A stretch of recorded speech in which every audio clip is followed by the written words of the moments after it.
He was a billionaire, disguised as homeless on his birthday, carrying a backpack with $100,000 inside. Everyone he begged for help turned him away, until one woman, who had nothing left, shared her last piece of bread. What happened next changed her life forever. Ethan Cole sat alone in the penthouse of his high-rise apartment, overlooking the Manhattan skyline. The room around him was an architectural marvel. Floor-to-ceiling windows, sleek marble floors, abstract art hanging from walls that cost more than most people's yearly salaries. Outside, the city pulsed with life, cars streaming down the avenues, the hum of ambition in every light.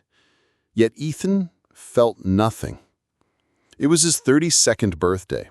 By every measure of success, he had it all. Dozens of properties across the country, fleets of luxury cars he no longer drove, a business empire that practically ran itself. His life was a string of boardrooms, investments, and glossy magazine covers. Strangers envied him. Friends toasted him. Employees admired him. But inside, he was empty. Birthdays had once meant something when he was younger, a chance to celebrate, to laugh with family, to blow out candles and make wishes. But now, each year was just a marker, another reminder that all his wealth had not bought him joy. This morning, he had woken up with a strange thought. What if I used this birthday not to receive, but to give? Not just in the sterile way he usually gave, signing checks for charities, funding scholarships, cutting ribbons at hospitals. That was easy. Money could move mountains, but it didn't move hearts. He wanted to see if real kindness still lived in the world. So he hatched a plan. He would disguise himself as someone with nothing, a homeless drifter on the streets. No one would know his name or his wealth. He would wander the city with only a backpack, inside of which lay a brick of cash, $100,000, crisp bills neatly bound. Whoever showed him kindness that day, whoever gave without expecting return, would inherit not just the cash, but much more. He dressed the part carefully. Faded jeans with frayed hems, an old hoodie with a tear in the sleeve, and a weathered baseball cap. He rubbed a little dust on his shoes, carried a plain backpack slung over his shoulder. In the mirror, he looked nothing like Ethan Cole, billionaire CEO. He looked like another forgotten man the city would pass without a second glance. Taking a deep breath, he stepped into the elevator, descended to the lobby, and pushed open the doors to the street. The air was cool, the city alive. His heart pounded, not with excitement, but with curiosity. Would anyone show kindness today? The first stop came almost by accident. On a busy corner in Queens, he spotted a brightly painted cart, an older man scooping ice cream for children who tugged at their mother's sleeves. The air smelled of waffle cones and sugar, laughter floating as kids licked their melting treats. Ethan approached slowly, playing the part of a weary beggar. His voice was soft, almost apologetic. "Excuse me, sir. Could I maybe get just one scoop? I don't have any money, but I'm hungry." The vendor barely looked up. His hands moved quickly, shoveling ice cream into cones, exchanging them for crumpled bills. "I said I'm hungry." Ethan tried again, quieter, his stomach growl punctuating the request. "It's just one scoop. Anything you have left over, please." The vendor's head snapped up, irritation etched on his face. His thick accent sharpened his words.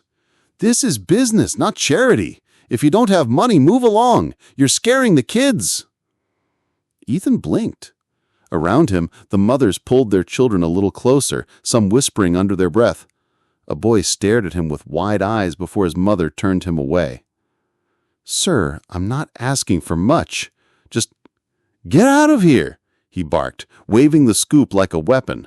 "Go beg somewhere else." The sting hit Ethan harder than he expected. He nodded faintly, murmured an apology, and stepped away. As he turned the corner, his throat tightened. So that's kindness these days? Guarded? Conditional? Unwelcome? By midday, hunger gnawed at him for real. He hadn't eaten breakfast, wanting the experience to feel authentic. He wandered into a small family-run restaurant tucked between shops. The smell of grilled meat and baked bread filled the air, his stomach churning at the scent. Inside, a few families and couples were scattered at tables, plates piled with food. He hesitated, then stepped towards a group of men laughing over their meals. "Please, I'm hungry. I don't have money, just food. Could you spare something?" The laughter faded. One of the men looked at him, then at his friends, and smirked. "Sorry, buddy. Can't help you," he muttered, turning back to his plate. He moved to another table where a young couple sat. "Please, I haven't eaten. Just a piece of bread, anything." The woman wrinkled her nose. "We're in the middle of lunch." The man flagged down a waitress. "Can you get him out of here? This is ridiculous." The waitress, harried and flushed from rushing between tables, marched over. "Sir, you can't be here unless you're a paying customer. Out." "I'm just hungry," he tried. "Not money, just out," she snapped, pointing to the door. Heads turned, conversations hushed. Heat crawled up Ethan's neck as he backed away, every eye in the room pressing into him. He stepped onto the sidewalk, the door slamming shut behind him. For a long moment, he stood there, shoulders sagging. 2 encounters, 2 rejections. Both stung, not for the denial itself, but for the coldness behind them. He began to wonder if the experiment had been foolish. Perhaps kindness really was extinct in a city built on survival.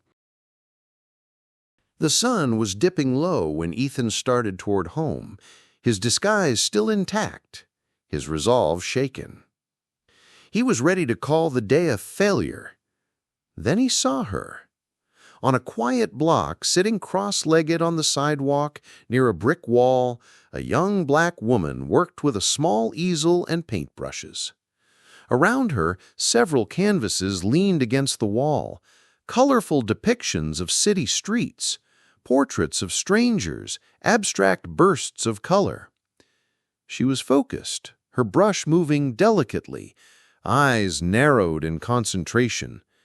A few pedestrians slowed to look, but kept walking. Her clothes were plain, her hair tied back, her face soft but tired. There was something about her posture, humble, determined, quietly hopeful, that drew Ethan closer. "Hello," he said, his voice still carrying the roughness of disguise. She looked up, a polite smile forming. "Hi there. Looking for a painting?" He crouched, scanning the art. "They're beautiful. How much?" $30 each, she said, almost shyly. "But if you really like one, we can talk." Ethan hesitated, then said carefully, "It's my birthday today. Do you think maybe you could let me have one for free?" Her eyes widened slightly, then softened. "Your birthday?" "Yes," he nodded. She smiled faintly. "Then of course, pick whichever one you like. Birthdays are meant to be celebrated, not denied." Something shifted in Ethan's chest. After a whole day of rejection, here was a stranger willing to give, even at her own cost. He tested her further. "I'm also very hungry. I don't suppose you could lend me $20 for food?" Her smile faded with regret. She shook her head. "I haven't sold a single painting in weeks. I barely have bus fare home." "But—" She reached into a small bag beside her, pulled out a wrapped piece of bread. "This was my lunch. You can have it. It's not much, but it's something." Ethan stared, his throat tightening. She was offering her only food, knowing she had nothing else. "Why?" he whispered. She tilted her head. "Because no one deserves to be hungry. And because it's your birthday. You should have at least something to eat today." Ethan accepted the bread with trembling hands. He sat in silence, staring at it, then back at her. "What's your name?" he asked softly. "Danielle. Danielle Rivers." He nodded, then pulled the backpack closer. "Danielle, I need to tell you something. I'm not who you think I am. I'm not homeless. I'm not broke. Today is my birthday, and I wanted to find someone who would show kindness without expecting anything in return. You did." her brows furrowed, confusion flickering. "I'm Ethan Cole. I run one of the largest companies in the country, and inside this bag is $100,000, all for you." Danielle gasped, her hand flying to her mouth. Tears welled instantly. This can't be real." "It is," he said gently. "Because you gave me bread when you had almost nothing. Because you saw me as a person when no one else did." She began to cry, shaking her head. "You don't understand. I'm behind on rent. They're going to evict me in 2 days. My son's school fees, I can't pay them.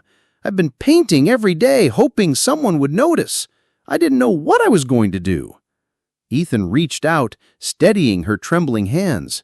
"You don't have to worry anymore. I'll pay your bills. I'll give you a house, a car, and if you want, a job in my company. You've earned it, Danielle, not because of pity, but because of your heart." She sobbed openly, clutching the bag as if it were life itself. Around them, a few passers-by stopped, stunned, whispering as they witnessed the moment. Ethan smiled faintly. "Happy birthday to me, and happy new beginning for you." Over the next weeks, Danielle's life changed. She moved into a small but comfortable house Ethan gifted her, with her son's laughter filling rooms that had once echoed with silence. The eviction notice was torn up, replaced by stability. A modest car sat in her driveway, no longer a dream, but hers to drive. She joined Ethan's company, not as a token hire, but as part of the creative team, her artistic eye breathing fresh life into projects. Her paintings, once ignored, found walls in galleries and boardrooms. She was no longer invisible. And Ethan? For the first time in years, his wealth felt meaningful, not because of the money itself, but because it became a bridge, a way to lift someone who truly deserved it. Kindness doesn't require wealth. It doesn't wait for convenience. It shows itself in the smallest gestures, even a piece of bread shared by someone who has nothing. Danielle's heart reminded Ethan and all who hear this story that generosity defines us more than success ever could. If you were in Danielle's place, hungry, struggling, yet faced with someone in need, would you still give what little you had? Drop your thoughts in the comments below.